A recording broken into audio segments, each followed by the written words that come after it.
Hi, everyone. Today, we are going to talk about a vulnerability that is a fairly serious vulnerability, SQL injection.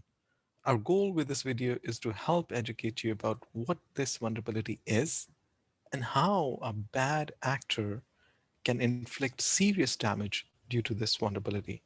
To illustrate this vulnerability, we're going to take a look at a cupcake shop and how a thief who's after everyone's cupcakes manages to break in. But let's first look at this website and what's behind it.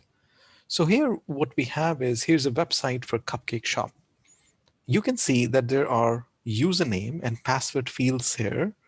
A user who has purchased cupcakes can just provide their credentials through these fields and they would be able to log in and pick up their cupcakes. It's fairly simple. Now, this is the front end that the user sees. In the back end, however, the cupcakes are sitting on a shelf. This is off the shelf, as you may say, is a database table. Let's see how cupcakes are arranged in the back end. So here we have the cupcakes sitting on a shelf, or you may say in a table. And so what we got here is Amy, Bob, Carol, and David. These are the users, and they have these cupcakes in here sitting for them in this database table. Let's call it shelf. Now, this is a fairly common concept. When you log into your bank, you're able to see the balance in your account based on the credentials you have provided. And you can only see your account, nobody else's account. Now, when Amy logs in here, she'll be able to see just her cupcakes. She can take one of them, she can add to this cupcake shelf, or whatever she wants to do, right? I mean, that's how it goes.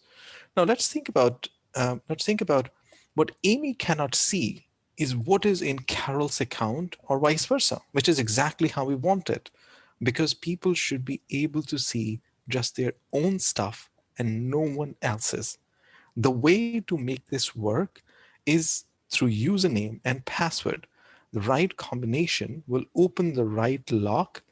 And the thing here is that on the website front page, Amy is going to provide her username and passwords. That's the user input. And when she provides this user input, this input is actually going to come in to the system, into the application like this. So here, what we have is when she provides this information in the form in the backend, this query or this SQL statement forms where it says select cupcakes from the shelf where user equals Amy and password is Amy's password, right? So what you see here is this red information, red input here, that is user input, right? Now, what is here in terms of the red is what a user is mostly concerned about. It's not of much of a concern for a regular user as to what is going in the backend. But that's not what we have for a gentleman. His name is Jason. He is a robber on a prowl, and what he really wants to do is he wants to take all of these cupcakes. So Jason comes along, and let's have a look at the shelf again. And Jason doesn't have anything here. So here's the shelf. We got Amy, Bob, Carol, and David. And Jason comes in and he puts in his username and password. But he doesn't have anything. He doesn't have a username, and he doesn't have any entry in the system. So he doesn't get anything there. Now, um, that was when he provided this information. Jason remembers that Bob, one of his friends, has an account with the Cupcake Shop, and he has seen Bob input his username and password on the website a few times. So he knows that, and then he tries something else. So what he tries here with his user input is he's going to try something different. Now he's going to try Bob's username. Now, look, he only knows the username for Bob. He still doesn't know Bob's password. So it's still a bit of an issue, because think about it. If you just know someone's username, you don't know their password, you will not be able to log in, right? So normally that should not work. But Jason's got a trick up his sleeve. So now if you knew the username, what Jason does is in the form, on the Cupcake Shop form, where on the first front end of the website, he comes in and he puts Bob's username. And let's say Bob's username is Bob, right? And then what he does, then he does something really nefarious. He puts Bob's username as Bob, and then what he does is he gives a space and then does puts in two special characters, dash dash and space. And all of a sudden, once he does that and he says submit, he is able to get into Bob's account and get all the cupcakes. Now, you might wonder what happened here and how come you come in and you put this Bob here, you put up your closing quote, space, dash, dash, and you're in the account.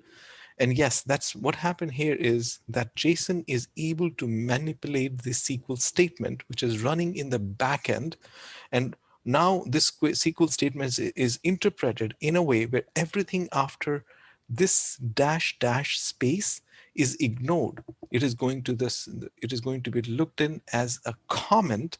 So this whole piece here and password is equal to any password. Jason can put in anything or may not put anything in the password field and just hit submit, and he will be able to get to to Bob's account. Now, that is bad. That is for sure bad. But you may say, and you may ask me and say, look, how many times would people know other people's login? And surprisingly, a lot of times. But I get your point. So what Jason doesn't know at the moment, but what if Jason doesn't know Bob's username? And what if he doesn't know anyone's username and password at all? But he still wants to take everyone's cupcakes. Would that be bad? I guess it would be. Okay, so let's see what he does next. So now what Jason does is he is going to make an attempt to take everyone's cupcakes. And this time he's got another trick up his sleeve. And what he does is on the login screen, he's going to do something even more problematic. Let's take a look. So he goes, Jason comes in, the screen where the username and password is presented to him. And in terms of the user input, what Jason is going to do here is he puts in this set of strings. So he puts in here for user equals Jason, close quote, or 1 equals 1 space dash dash space. When he does that, what happens is the SQL statement is interpreted in a way where we say username equals Jason, now which we know is not something is not a problem because there is no Jason here, so he shouldn't get anything here. So that's okay. But then he comes in and he puts or 1 equals 1, and we know 1 is always equals 1. So by just giving these two things here, what it is saying is if the user's name is Jason, or if this condition is true, if one or both of these conditions are true, then you will say this condition has been satisfied. And then after this dash dash, the password, this whole condition is completely ignored. So by doing this, what Jason has done is he has taken care of with this dash dash, he has taken care of the password statement. And now what will happen is once he types in, boom, he's now going to have access to all the cupcakes. Now this is a bad SQL injection right there, but you may say, look, this is just cupcakes. I don't care too much about the cupcakes, and it's fine. Let him take whatever he wants. The problem here is that once you give Jason an inch, he's going to go for a foot. So let's see. Jason's got a foot in the door. He's able to swipe all the cupcakes. And the next thing he wants to try is actually to swipe other unrelated shells. So let's see what he does. So the next thing what he does is he comes in, and when he comes in, he formats a statement which is like select cupcake from the shelf where user equals Bob. We saw this one. And then he puts in this union select statement, right, with username and password from users. And then finally he comes in and actually gives a dash dash and a space. Now, what we see here is what Jason has done is he has actually created a different statement here where he is going not only for the shelf, but he is going to a different table here, which is the users table. And in that table, If the username and passwords exist, he's going to try to go bring that out in terms of username and password will come out over to him. Now, if the passwords are unencrypted, it's a big problem. And you may rightly say that how does Jason even know the name of the table users? What's the way he can actually find it? So this is a bit of a hit and trial, yes, but people do name their tables sometimes as users, employees, subscribers, and things like that. So a bit of a hit and trial, and if he's successful, he may actually be able to walk away with all the usernames and passwords. So that is pretty big problem. But he is still not satisfied. He wants all the cupcakes. He wants free shipping of all of this information, and what's and even on top of it, he wants free shipping for on top of it. So this is where we go to the next. He escalates the attack, and what he's going to do on the next one is something with free shipping. So here we got the table, we got the users, and all of this information here. And what Jason does is he comes in, and when the query finishes, before the query finishes, he can put something like a semicolon, and with that he can do what is called a stacked query. With the stacked queries, the emphasis is essentially, or the focus is that you let one query finish, and once that query is finished, you have another query which is out of context from this query. You have additional query that comes in, and you execute that. So, for example, over here, if Jason is able to get out of the context of the first statement, he can have a second statement, which is select star into out file, and then he comes in mysite.com and share output.txt from users. So here, what he's doing is that, and he can put this statement. For example, what he's doing, what he could do is he can create a simple program that comes in, hits the Cupcake Shop, fills up the form with this, and periodically runs this. Now, if he does that, every time this statement actually runs, the usernames and passwords and all the details, everything that is there in the users table is going to be dumped directly into this file, which exists somewhere, maybe on his desktop or somewhere in the cloud, where he can come in and just look at. So even if you have a password rotation policy, if a policy by which, once you detect it, you ask everyone to update the password, it doesn't matter, because he's got this running on the round the clock, where he's able to pick up every time someone changes the password. So that's bad. So free shipping is bad, but can it get even worse? So now let's imagine Jameson is not having a good day.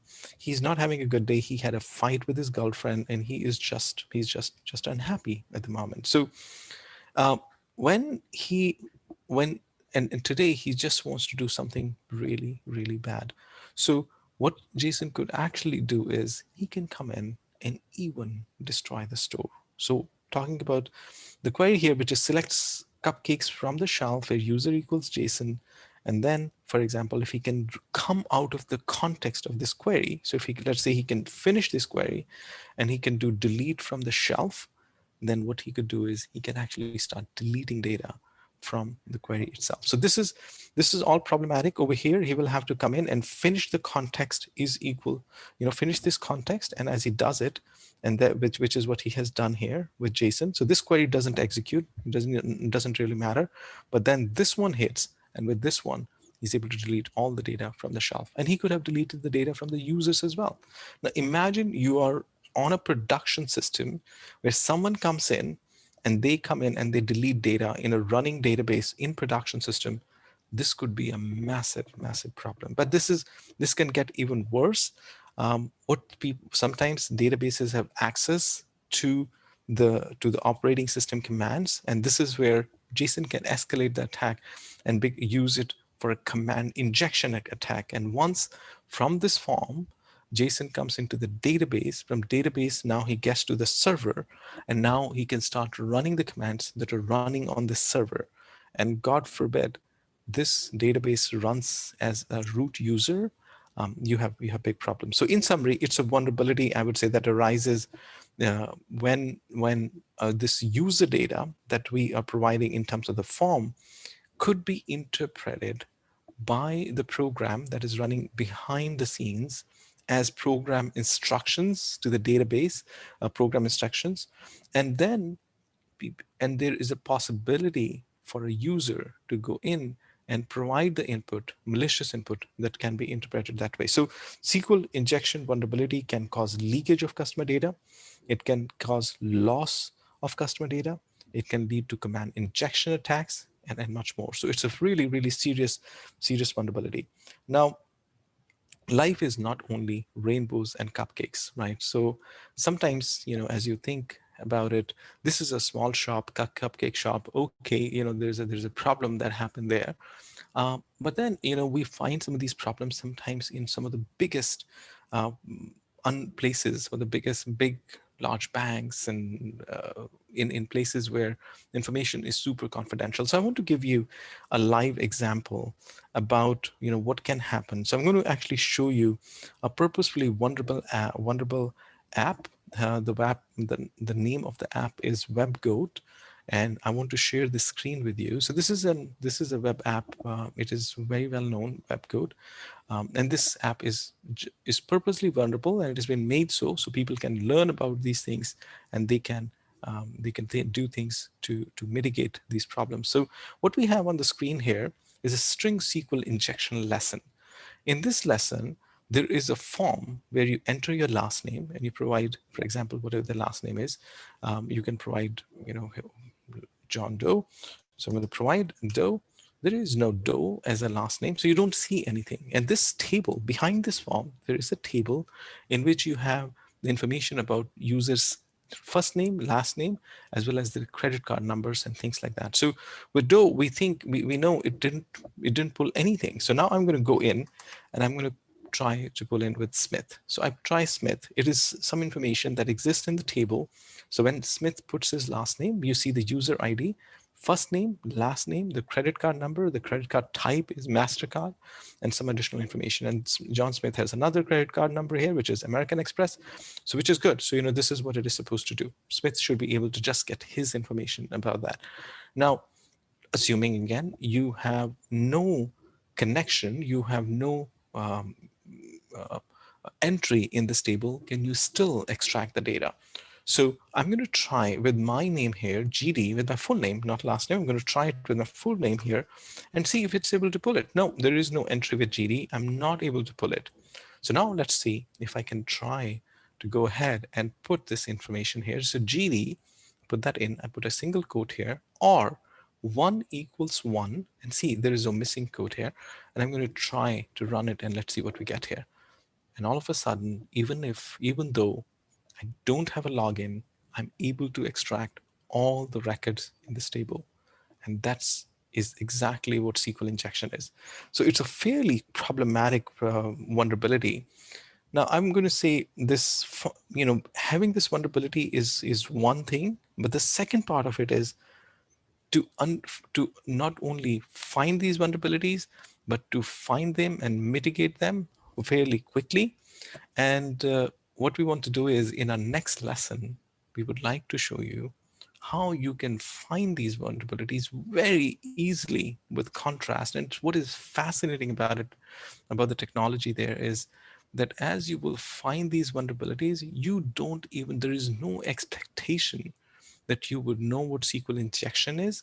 There is no expectation that you would know how you can exploit a SQL injection vulnerability. You would go in, you will fill up a form as you generally would, and all of a sudden, we will show you with regular input that you have a SQL injection vulnerability there and many others. So that's for our next lesson. I want to thank you for taking the time to actually listen to this lesson. Hopefully you found it useful. Thank you. Bye, everyone.